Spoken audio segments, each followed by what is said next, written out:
ಮಾಂಗಲ್ಯದ ಜೊತೆಗೆ ಅಪ್ಪಿತಪ್ಪಿಯೂ ಇಂತಹ ತಪ್ಪು ಕೆಲಸಗಳನ್ನು ಮಾಡಲೇಬೇಡಿ. ಮಾಡಿದರೆ ನಿಮ್ಮ ನಾಶಕ್ಕೆ ನೀವೇ ಕಾರಣರಾಗುತ್ತೀರಿ.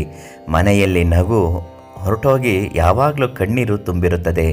ಮನೆಯಲ್ಲಿ ಸಾವು ನೋವುಗಳು ಹೆಚ್ಚಾಗುತ್ತದೆ. ಗಂಡ ಹೆಂಡತಿ ಯಾವಾಗಲೂ ಚೆನ್ನಾಗಿರೋಕ್ಕೆ ಸಾಧ್ಯವೇ ಇಲ್ಲ. ಜೀವನ ಪೂರ್ತಿ ದುಃಖವಾಗೇ ಇರುತ್ತೀರಿ. ಮಾಂಗಲ್ಯದ ಜೊತೆಗೆ ಗೃಹಿಣಿಯರು ಏನಾದರೂ ಇಂತಹ ತಪ್ಪುಗಳನ್ನು ಮಾಡಿದರೆ ಅದನ್ನು ನಿಲ್ಲಿಸಲೇಬೇಕು.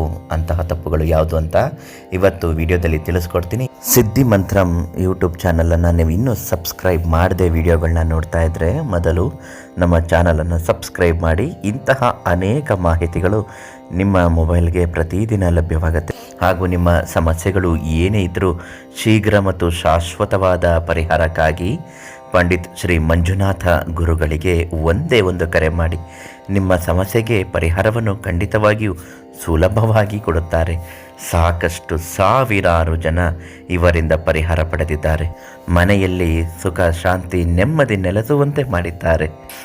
ಹೆಂಗಸರು, ಅದರಲ್ಲೂ ಮುತ್ತೈದೆ ಹೆಂಗಸರು, ಗೃಹಿಣಿಯರು ಮಾಂಗಲ್ಯದ ಜೊತೆಗೆ ಕೆಲವು ತಪ್ಪುಗಳು ಗೊತ್ತೋ ಗೊತ್ತಿಲ್ಲದೆಯೋ ಮಾಡಿರುತ್ತಾರೆ. ಇದು ಅವರ ಸರ್ವನಾಶಕ್ಕೆ ನೇರ ಕಾರಣ ಅಂತಲೇ ಹೇಳಬಹುದು.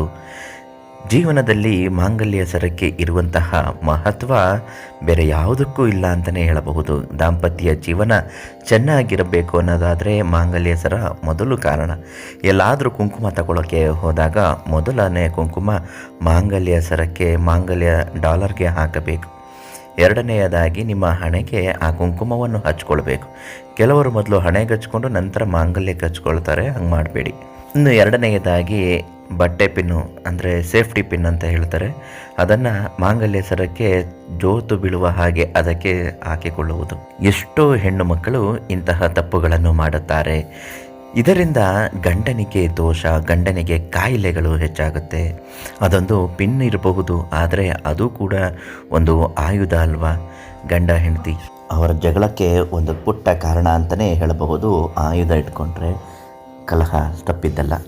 ಇನ್ನು ಮೂರನೇದಾಗಿ ರಾತ್ರಿ ನಿದ್ರೆ ಮಾಡುವಾಗಲೋ ಅಥವಾ ಸ್ನಾನ ಮಾಡುವಾಗಲೋ ಹೆಂಗಸರು ಮಾಂಗಲ್ಯ ಸರ ಯಾವುದೇ ಕಾರಣಕ್ಕೂ ಇದನ್ನು ಮಾಡಬೇಡಿ. ಒಂದು ಬಾರಿ ಮಾಂಗಲ್ಯ ಸರ ನಿಮ್ಮ ಕುತ್ತಿಗೆ ಸೇರಿತು ಅಂದರೆ ಅದನ್ನು ತೆಗೆಯುವಂತಿಲ್ಲ.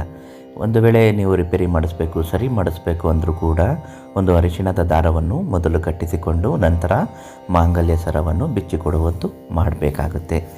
ಇಂತಹ ತಪ್ಪುಗಳಿಂದ ನಿಮ್ಮ ಗಂಡನ ಆಯಸ್ಸು ಅಥವಾ ಅನಾರೋಗ್ಯ ಪರಿಸ್ಥಿತಿಗಳು ಹದಗೆಟ್ಟಿದ್ದರೆ ಪಂಡಿತರು, ದೈವಜ್ಞರು ಆದಂತಹ ಶ್ರೀ ಮಂಜುನಾಥ ಗುರುಗಳಿಗೆ ಒಂದು ಕರೆ ಮಾಡಿ ಸಂಪೂರ್ಣವಾಗಿ ಸಮಸ್ಯೆಗೆ ಪರಿಹಾರವನ್ನು ನೀಡುತ್ತಾರೆ.